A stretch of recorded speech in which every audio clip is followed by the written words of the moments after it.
All right, so it says use this graph of f of x above. So right away, it tells us that this is the graph of the original function, which is very exciting. That's our favorite child. We like it. Everything's truthful.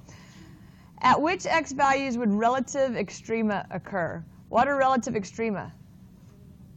Max and mins. All right, so just going along, we can see it goes down and then up. So there was a min right there. So at x equals -4. And then here we go up and then down. So at x equals -1, down, and then up. So at x equals 3. I guess I need to label these. So -4 was a min, -1 was a max, and 3 is a min.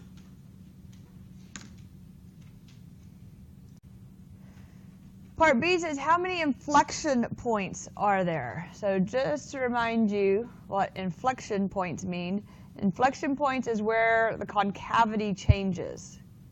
Concavity changes. So going along on the graph, I could tell right there that it's concave down. And then down here at the min, it's definitely concave up. So somewhere in the middle, we're not quite sure where, there was an inflection point. It changed concavity. At this min, it's up. Here, it's concave down. So again, somewhere in the middle, it changed concavity. At that max, it's down. Here, it's concave up. So somewhere in the middle, it changed concavity. And then out here on this extreme right there, this is concave down right there. So somewhere between the up and down, it changed concavity. So we have that it changed concavity in 1, 2, 3, 4 places. So there are 4 inflection points on this graph.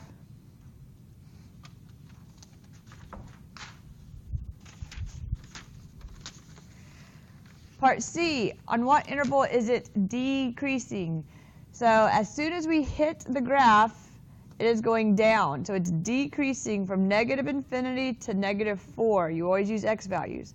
From -infinity to -4. Then it's increasing, and then we decrease again from -1 to 3, and then it's increasing for the rest of the graph. So that is our original function. Everything is exactly as it appears to be. Okay, number 2 says assume the graph above is of the first derivative. So that is an issue. First derivative is one of the ugly stepsisters. All we should care about is positive and negative. Where is it positive? Where is it negative? So I'm going to erase all my other markings here. And it separates positive from negative right across the x-axis. Everything above it is positive. Everything below it is negative. So I'm going to just highlight everything above it. That's positive. Everything below it is negative. So if I were to draw a rough sketch of this just based on the positives and negatives, it's positive until we hit -6. So over here I'm going to say it's positive until we hit -6. And then it's negative from -6 to -2. Then it goes positive again from -2 to 1. And then it's negative for the rest of the graph. It stays below for the rest of the graph. Okay. So based upon my positives and negatives, I'm going to sketch a really rough sketch of the original function. Everywhere the derivative is positive, our function is increasing. So we're increasing to -6, decreasing to -2, increasing to 1, and then decreasing. And this is my original function right here. Now I want to answer the questions. I want to look at this graph. I want to look at the original function, not the one that's highlighted. That will throw you off. So it says, on what intervals is our original function increasing? So we're increasing from -infinity to -6 and -2 to 1.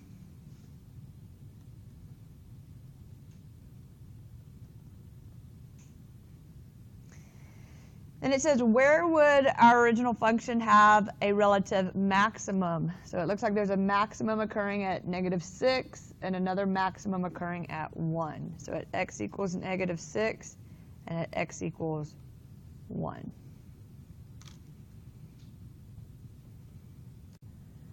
All right, number 3, same graph, but it says assume the graph above is of the second derivative.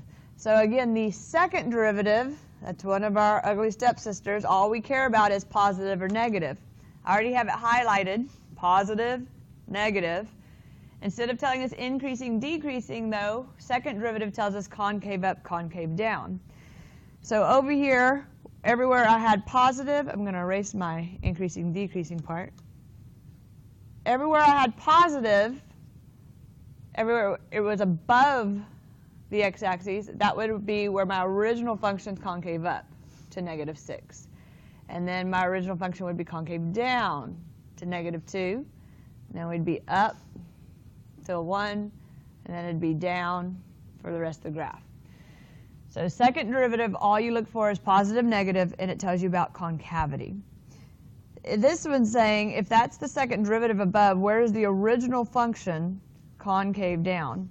So the original function would be concave down, right here where it's green, from -6 to -2, and then again from 1 to infinity.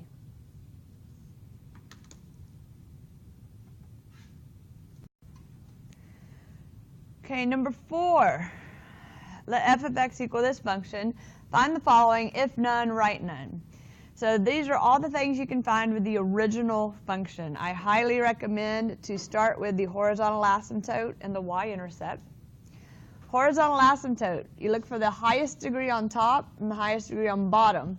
And it looks like the degree on top is bigger. So this is the Bobo-Botten HRC. It's bigger on top, none. So horizontal asymptote, there's none, because of the Bobo-Botten thing. For the y-intercept, visualize putting x equals 0 in everywhere there's an x. So there's zeros in everywhere. We end up with 0 over 24, which equals 0. So there's a y-intercept at the point 0, 0. So you plug x equals 0 in and see what you're left with.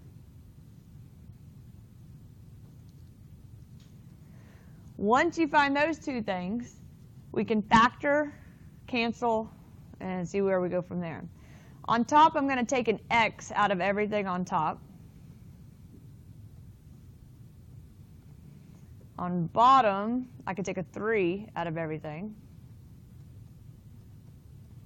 So I would highly recommend, before you start trying to backwards FOIL and factor these out, always see what you can take out of everything first. So then I'm factoring. So we have x and x, two things. Multiply to give you -32, but add to give you +4. Would be +8, -4. And then two things that add to give you -6, but multiply to give you 8 would be -4 minus 2.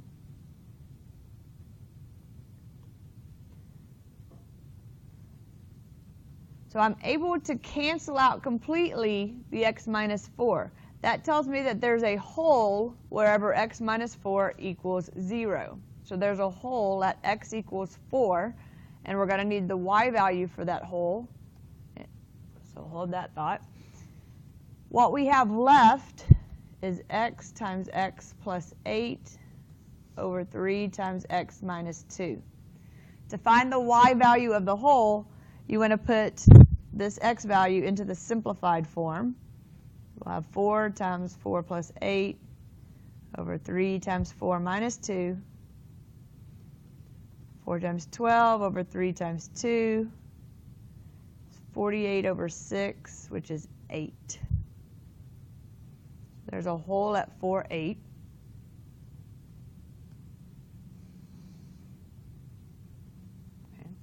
Whatever's left in the denominator is going to be a vertical asymptote. So I'll set the denominator equal to 0, divide by 3, and I get x equals 2 is a vertical asymptote. And then whatever is left in the numerator is an x-intercept. So I'll set x times x plus 8 equal to 0.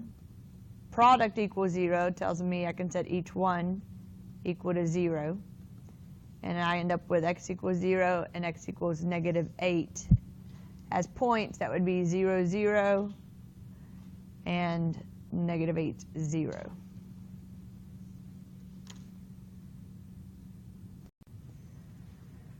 All right, so graphing this function, we have x-intercepts, that's where it crosses the x-axis, at negative 5, negative 3/2, which is negative 1.5, 0, 5/2, which is 2.5, and 4. It says f of negative 4 is 1. That's a point. In fact, all three of these are points. None of them have a derivative. So we have a point at negative 4, 1, negative 1, 1, and 2, negative 3. It says the derivative at negative 1 is 0 and the derivative at 2 is 0. That means the slope is 0, so it's probably a max or min happening there. We don't know which it is yet. We're just going to draw a little max-min symbol to remind us one of the two is happening there. There's an asymptote at x equals negative 2. That's an imaginary line that we cannot cross. And another one at x equals 3. The limit as x approaches positive infinity is 2. So the limit means the y value that it's getting closer and closer and closer to. So as x gets bigger and bigger and bigger going that direction, our y value is going to be settling down around y equals 2. So either coming down from the top or from the bottom. We don't know which it is yet, so we'll just make a mark there.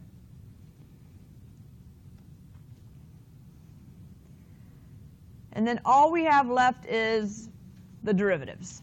So I might recommend to draw a line down here and call this your first derivative, your second derivative. Okay. So when I'm recommending to draw this line, what I'm saying is look at the key points on the first derivative. We have a negative 2, a negative 1, a 2, and a 3, and this one has a negative 1 and a 2. These are the points I recommend marking on this line.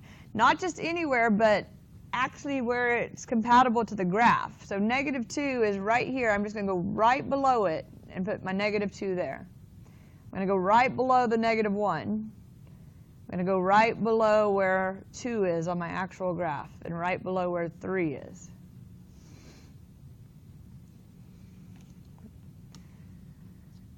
So then reading this first one, it says the first derivative is greater than 0. So that's keyword for positive, which means it's increasing. From negative infinity to negative 2, so just increasing. From negative 2 to negative 1, from 2 to 3, and from 3 to infinity.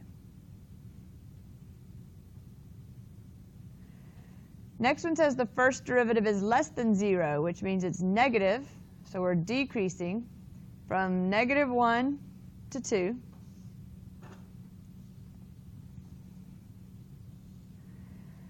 Now I'm going to mark key points for the second derivative. So I got one at negative 4.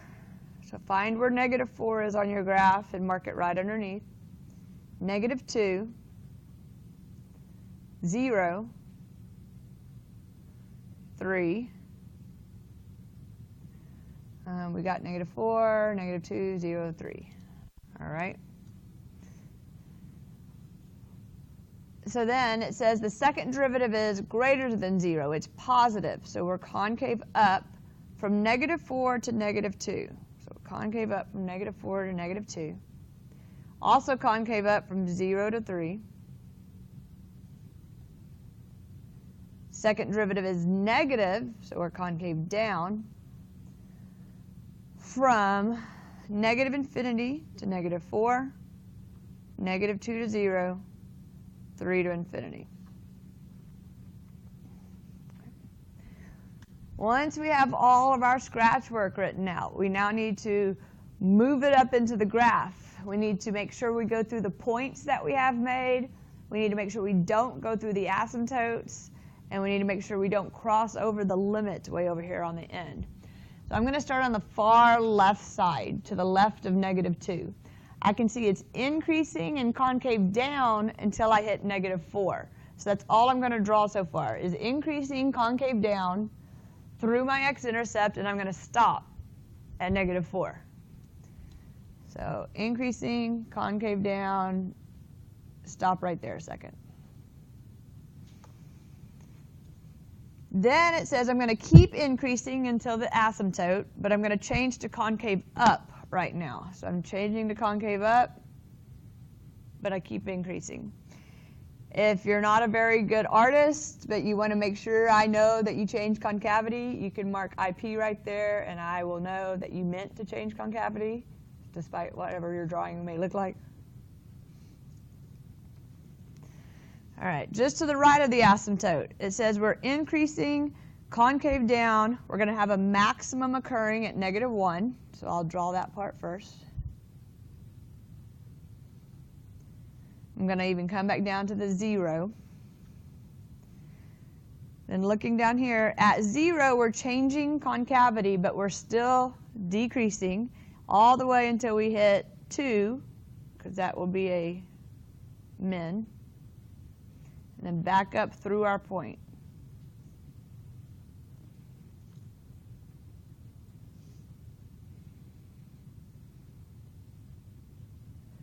And then finally, to the right of 3, it says we're increasing in concave down. So if I had to choose between this top one and the bottom one, I'm going to choose the bottom one because it's increasing concave down.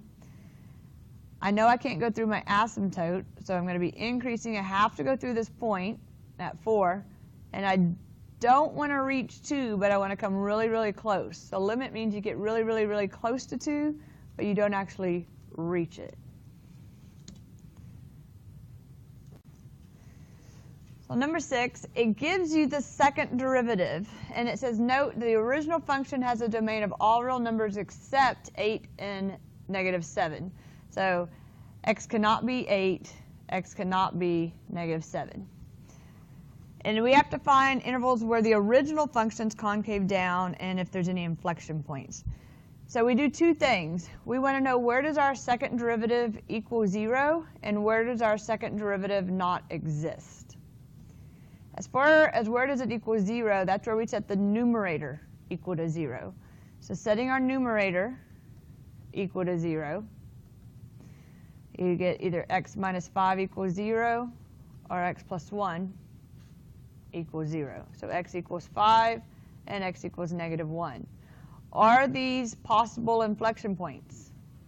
Yes, because they're in the domain. The domain says you just can't have 8 or -7. So both of these are possible inflection points. The other place we check is where the second derivative does not exist. So that's where you set your denominator equal to 0. So if I set my denominator equal to 0, you only have to set what's inside the parentheses. So just x minus 8 and x plus 7. We get x equals 8, x equals -7. Are these possible inflection points? No, because they're not in the original domain. However, they are still important. So I'm going to put them all on a number line.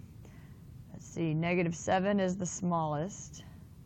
And then -1, 5, 8. And since 2 of them are possible inflection points and 2 of them are not, I'm going to write underneath them that this is a possible inflection point and this one's a possible inflection point, and this is not an inflection point, and not, because I don't want to confuse myself.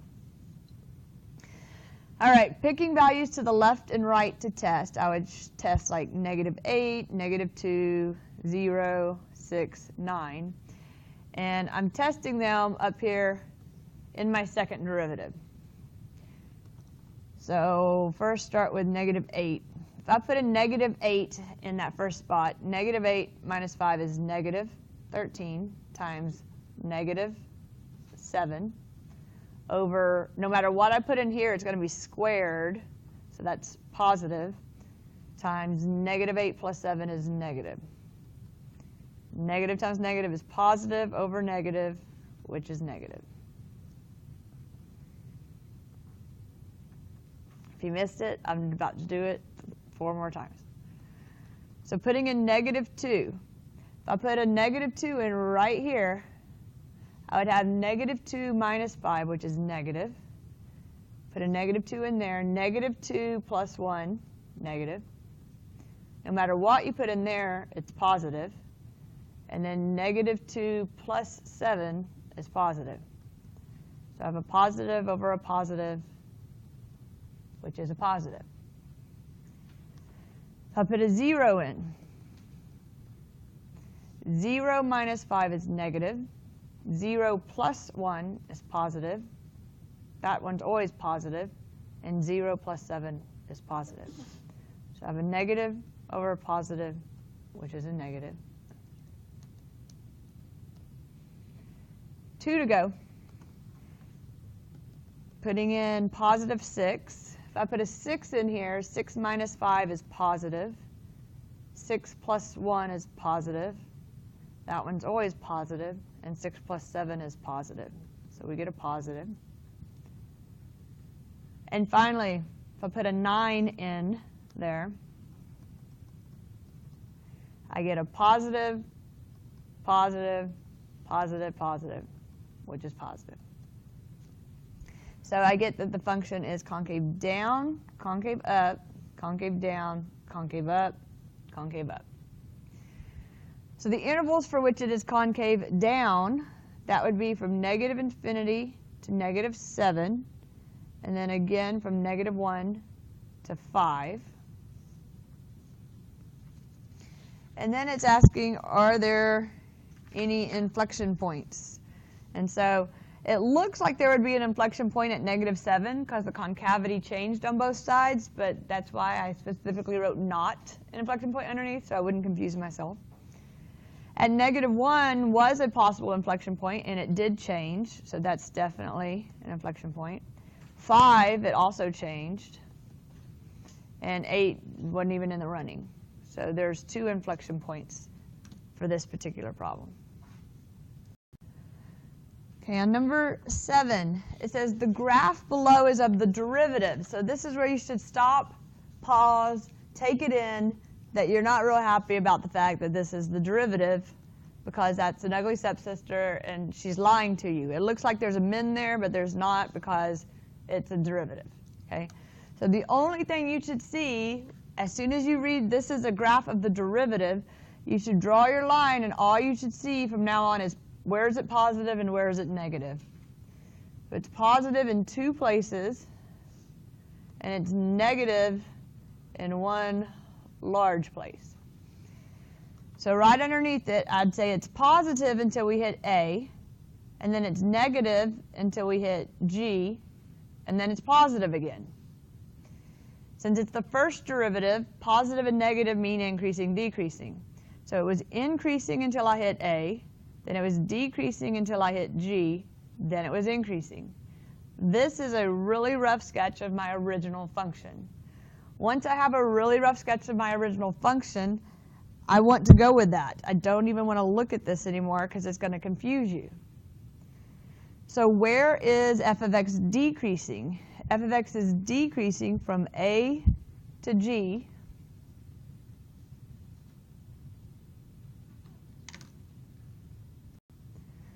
All right, and then it says at which x values would there be a relative minimum? So it looks like there's a maximum at A, and there's a minimum at G. So at x equals G, we would have a minimum going on there.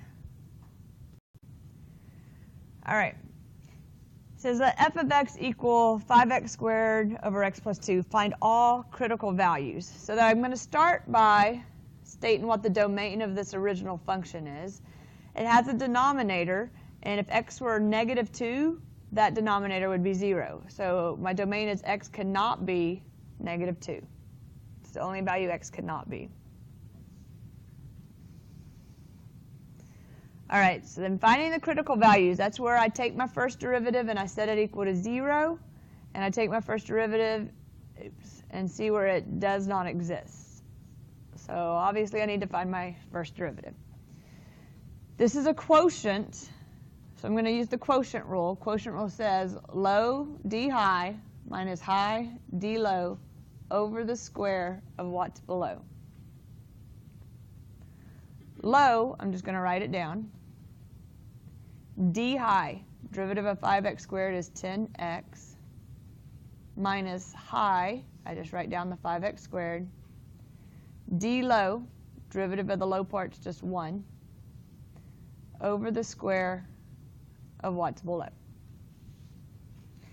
Simplifying this out, I'm going to distribute the top part. I get 10x squared plus 20x minus 5x squared over x plus 2 squared. I can combine these two. 10x squared minus 5x squared is 5x squared plus 20x over x plus 2 squared. So this is my first derivative. And I want to look at two places. I want to know, where does this derivative equal 0? So I'll start there. This derivative is going to equal 0 wherever the numerator equals 0. So I'll set my numerator equal to 0. I can take out a 5x, and it leaves me with x plus 4. So then I have product of two things equal to 0, either 5x equals 0 or x plus 4 equals 0. Divide by 5, I get x equals 0, and over here I get x equals negative 4. Are those critical values? Yes, they are, because they're both in the domain of the original function. So I found two critical values by setting the derivative equal to 0. I also, however, need to check, where does the derivative not exist? The derivative does not exist wherever the denominator equals 0. So I'll set this denominator equal to 0. You really only have to set what's in the parentheses equal to 0, and we get x equals negative 2. Is this a critical value? No, it's not in the domain. It's not a critical value, but it's still important enough to go on a number line. So these are my only two critical values. Putting them on a number line, I'm going to have three values, negative 4, negative 2, which underneath I'm going to put not critical value just so I don't confuse myself later, and 0.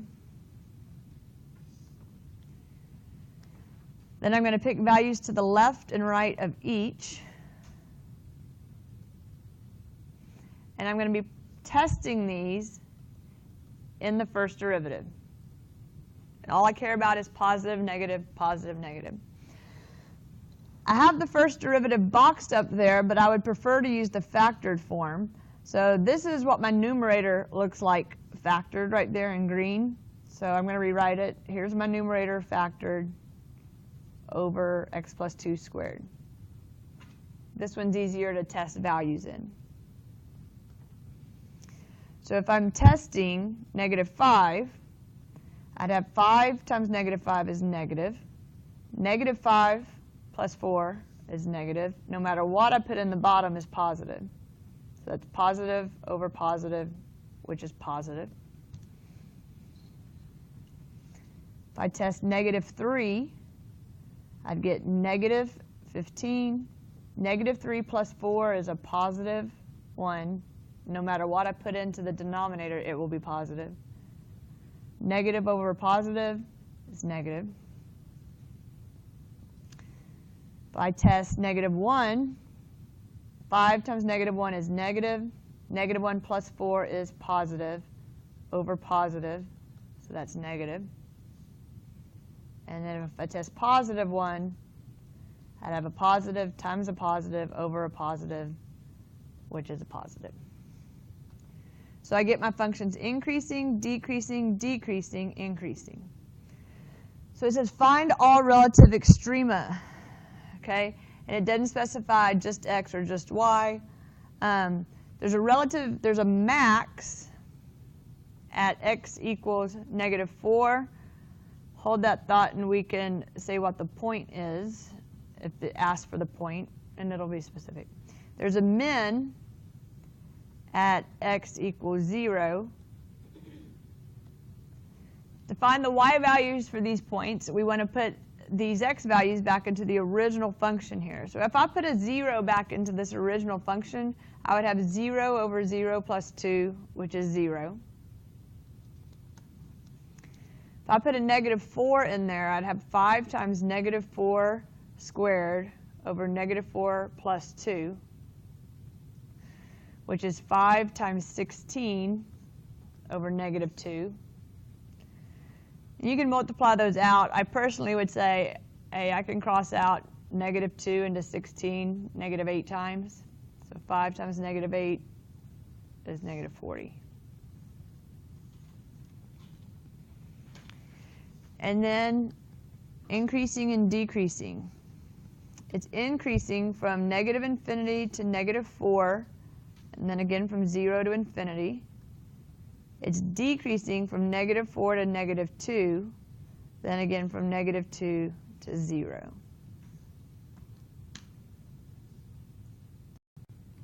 All right, number 9. Given this function without using a graphic calculator, you may use a four-function calculator, find the following. All right, so the only thing it looks like that we're finding just from the original problem is the y-intercept. So I'm going to plug 0 in for all my x's, and it leaves me with just -1. So there's a y-intercept at 0, -1. The next 5 things are all found with the first derivative test. So I'm going to find the first derivative, and I get 3x squared minus 2 times 15 over 2 is 15x minus 18.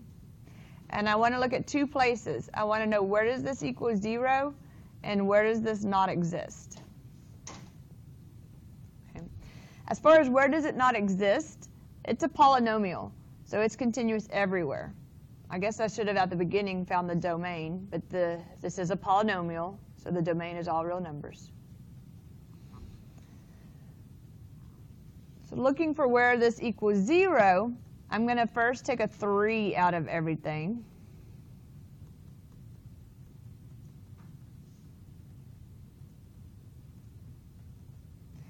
And factoring this, I'd get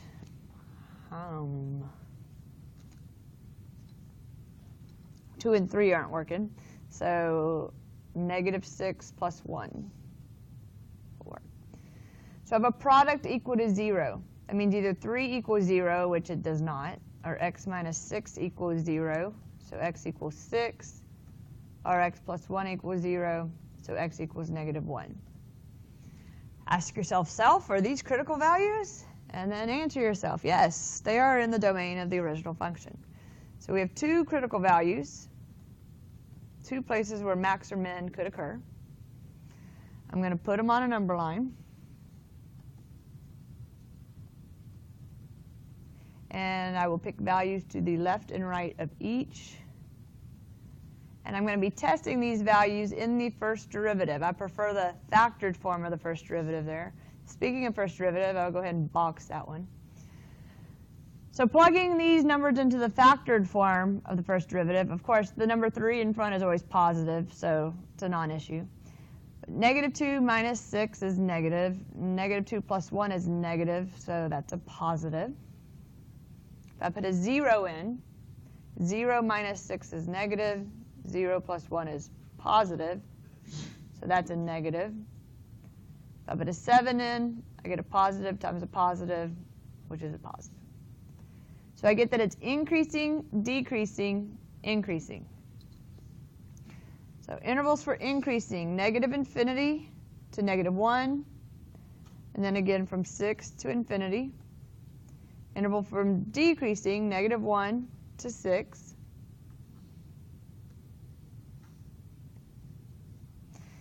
There's a maximum at -1 something, and then there's a minimum at 6 something. Okay? To find these y values, you would want to put this back into the original function right here. -1, putting that in the original function, I'd have -1 cubed minus 15 over 2 times -1 squared minus 18 times -1 minus 1. -1 cubed is negative. That -1 squared is positive, so it's just minus 15 over 2 plus 18 minus 1. So -1 minus 1, 18. I have 16 minus 15 over 2. Oof.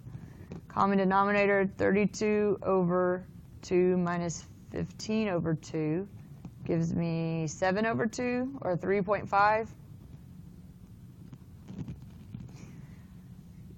Definitely not going to have them quite that hard for your test. Don't be freaking out. 6 is definitely undoable without some sort of calculator. So we put 6 in, plug it away at your calculator. Oh, yes, my bad. 17 over 2, which is 8.5. If we put 6 in, I'm going to cheat here. I'll just tell you, use my calculator, and we got -163. And that's everything we can do with the first derivative. So now I'm going to find the second derivative. So my derivative is boxed in pink there. If I find the derivative of that one, I get 6x minus 15. And I want to know two things. I want to know where does that equal 0 and where does it not exist. It's a polynomial, so it exists everywhere. But I can set it equal to 0 and solve. I get x equals 15 over 6, which will reduce to 5/2. And x equals 5/2 is a possible inflection point because it is in the domain of the original. So I'll put it on a number line. 5/2 is the same as 2.5. Picking numbers to the left and right, I'd pick like 0 and 3. And I'm plugging them in. I'm testing them in the second derivative here. So if I put a 0 in there, I get negative. If I put a 3 in there, I'd get a positive. It tells me it's concave down, concave up. So it's concave up from 5/2 to infinity. It's concave down from -infinity to 5/2. And it was an inflection point because concavity changed on both sides. So inflection point at 5/2, comma. To get the y value for the inflection point, we'd want to put 5/2 back into the original function. Again, I'll give you an easier one than this on the test.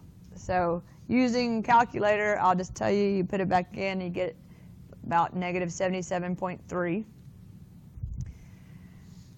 And then it tells you, in order to sketch this graph, there's x-intercepts roughly at -2, 0, and 9.5. So I'm going to draw a grid here. I'm only going to label my x-axes, like all the way out to 10, I guess. 1.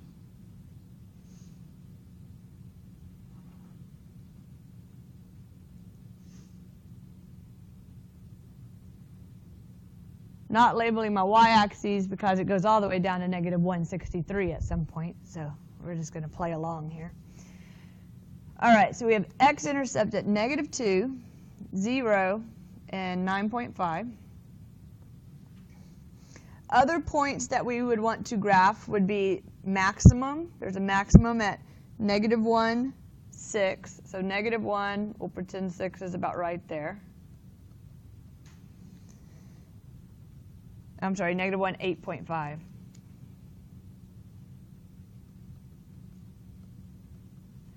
There's a minimum at 6 and -163. So 1, 2, 3, 4, 5, 6, and we'll just pretend it's right about there. 6, negative 163.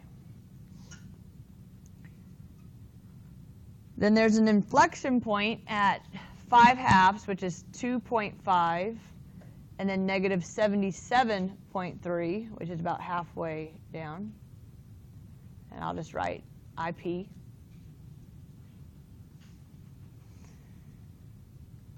Rough sketching here, it says that it's increasing from negative infinity to negative 1, and then again from 6 to infinity, and decreasing negative 1 to 6. It says it's concave up from 2.5 to infinity, and concave down from negative infinity to 2.5. So putting that all together, I'm going to be increasing concave down, need to go through my points here and have a maximum right there. I'm going to stop at 0 a second. I'm going to keep decreasing concave down until I reach my inflection point, at which case I will now turn concave up, have a minimum here, and have my beautiful graph. All right, so number 10, doing the same type of stuff. These first 1, 2, 3, 4, 5 things are all going to be done with the original function. So I recommend doing horizontal asymptote and y-intercept first. Horizontal asymptote, that's where we use Bobo-Botten eats RC. The highest exponent on top is 2, the highest one on bottom is 2. Exponents are the same, means reduce coefficients in front. So we have a horizontal asymptote at y equals 2 over 1, which is y equals 2. For the y-intercept, we plug x equals 0 in for all of our x's, and we see what we have left. So we plug zeros in everywhere, and we're left with negative 25 over negative 15. Taking a 5 out of both, that reduces to 5/3. So we have an x-intercept at 0, 5/3.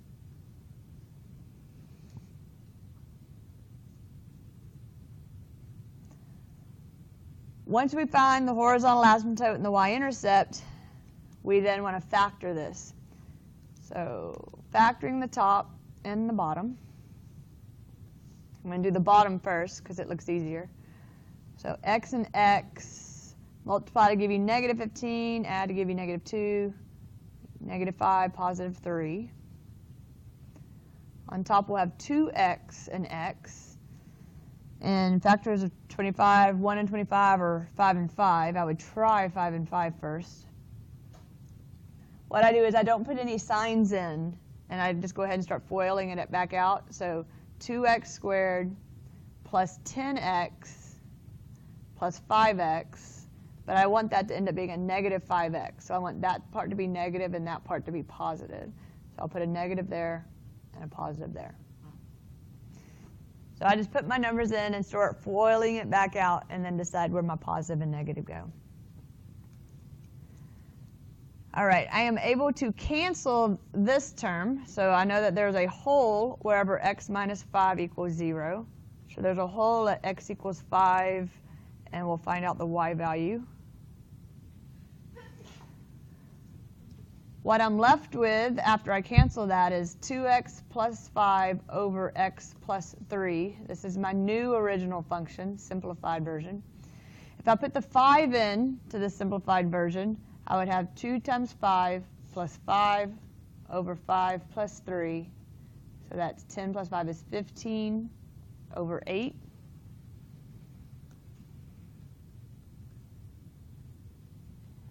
That's the whole. Whatever is left in the denominator is a vertical asymptote. So I'll set that equal to 0, and I get a vertical asymptote at x equals negative 3. Whatever's left in the numerator is an x-intercept.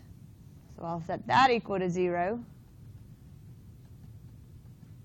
And I get x equals negative 5/2.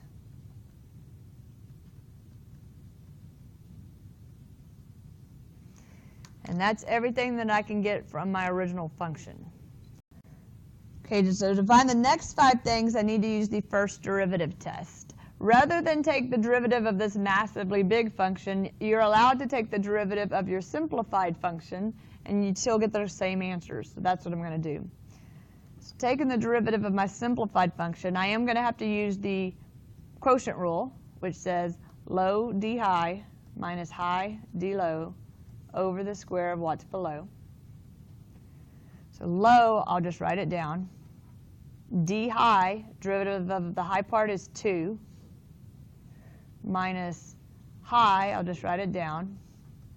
D low, derivative of the low part's 1, over the square of what's below.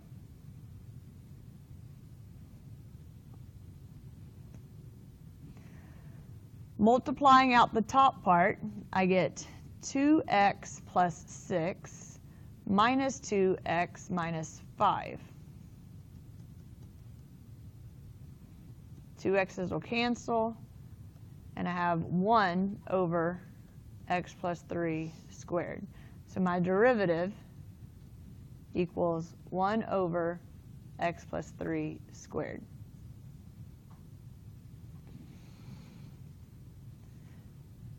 And I want to look for 2 places. I want to know, where does this derivative equal 0 and where does this derivative not exist? And as I'm doing that, I'm going back to the beginning thinking, I should have written down my domain for my original function.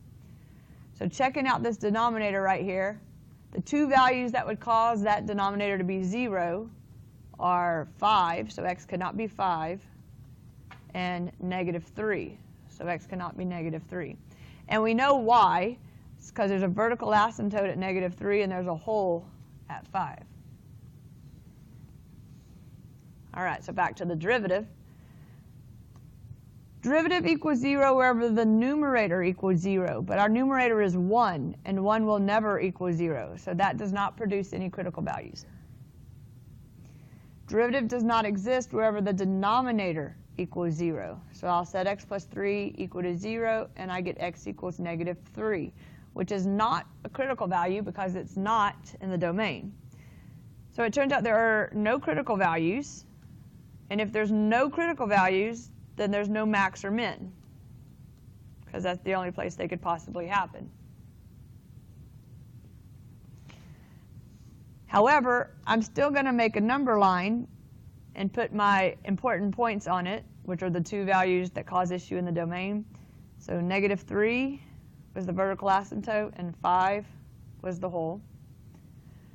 Picking numbers to the left and right of each, I'm going to test these over here in the first derivative. So evaluating my first derivative at negative 4, no matter what I put in, the numerator is positive 1. And no matter what I put into the denominator, it's going to be squared, so it's going to be positive. So no matter which of these numbers I put in, I'm going to end up with positive over positive. So they are all positive. That tells me I was increasing on each of those. So I can write, for the decreasing, I could say nowhere. Increasing from negative infinity to negative 3. Negative 3 to 5, and 5 to infinity.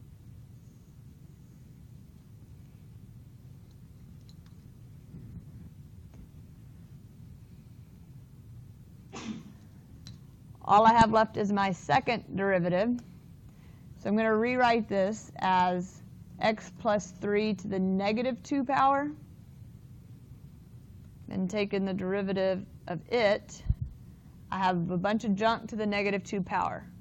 Derivative will be negative 2 junk to the negative 3.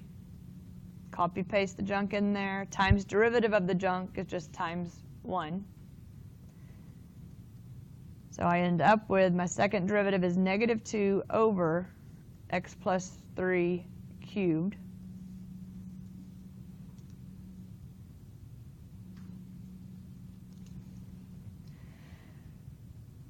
I want to know where the second derivative equals 0 and where the second derivative does not exist. So it's going to equal 0 wherever the numerator equals 0. But negative 2 will never equal 0. So that gets me nowhere. It does not exist wherever the denominator equals 0, which would be x plus 3 equals 0, which is x equals negative 3. But that is not in the domain. So there are no inflection points. I still want to put my two values on my number line, though, to check for concavity.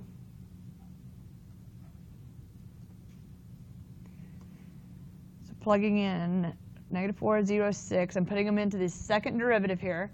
No matter what I put in, the numerator will always be negative. So I have a negative on top. On bottom, negative 4 plus 3 is negative 1 to an odd power is still negative. So I end up with a positive. If I put a 0 in, I have a negative on top. 0 plus 3 is positive. Negative over positive is negative. And if I put a 6 in, I have a negative on top, positive on bottom, which is negative. So I get that it is concave up, concave down, concave down.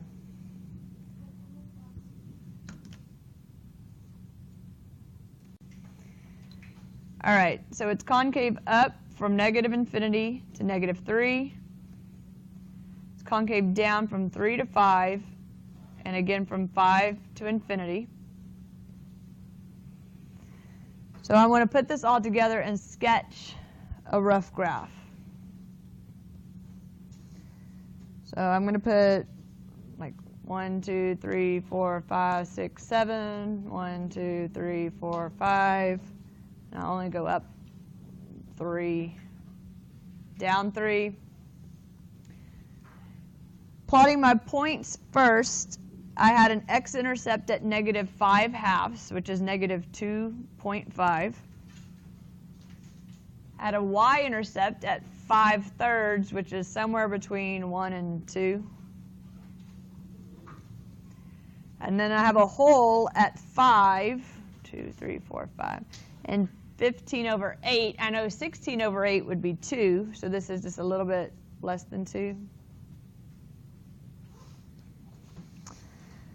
And then I have horizontal asymptote at y equals 2.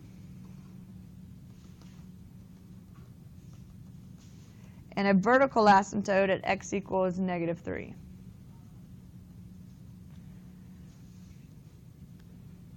Tells me that it's going to be decreasing nowhere, so it's going to increase to the asymptote, increase to the hole, increase after the hole.